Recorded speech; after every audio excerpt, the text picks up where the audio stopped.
ഓം നമഃശിവായ.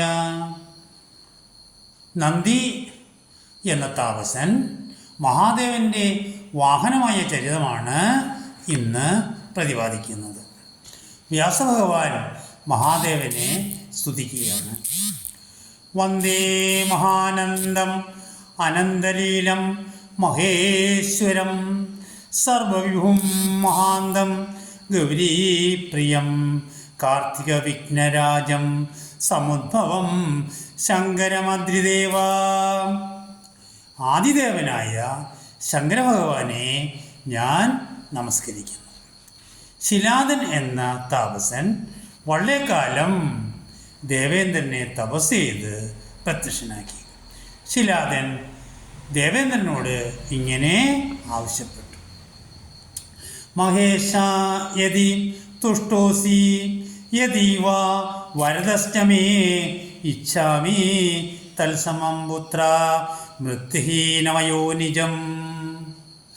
എനിക്ക് പണ്ഡിതനായ മൃത്യുവിന് അതീതനായ സൽപുത്രനെ തന്നാലും. ദേവേന്ദ്രൻ പറഞ്ഞു, അത് സാധ്യമല്ല. നീ മഹാദേവനെ ജപിക്കൂ, മഹാദേവൻ നിന്റെ ആഗ്രഹം സാധിച്ചു തരും.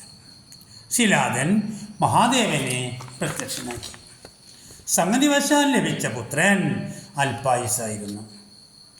നന്ദി 5 വയസ്സിനുള്ളിൽ തന്നെ സർവശാസ്ത്രാർത്ഥ പാരംഗതനായി.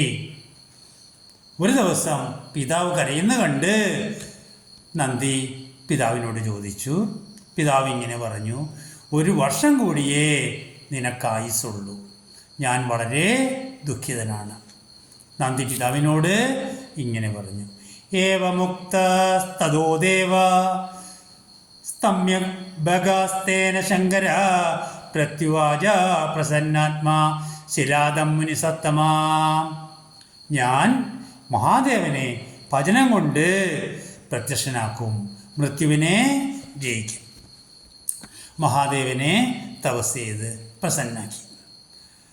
ഭഗവാൻ ശിവഗണങ്ങളോടൊപ്പം പാർവതിയോടൊപ്പം പ്രത്യക്ഷനായി. ഭഗവാൻ ശിവമലിയിലെ രുദ്രാക്ഷമാല അഴിച്ചെടുത്ത് നന്ദിയെ അണിയിച്ചു. നന്ദിയുടെ മേൽ തീർത്ഥജലം കുടഞ്ഞു.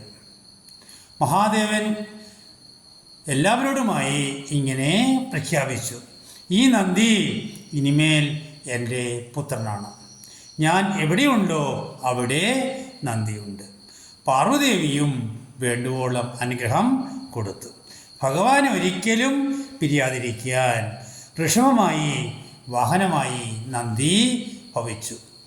ഓം നമഃശിവായ.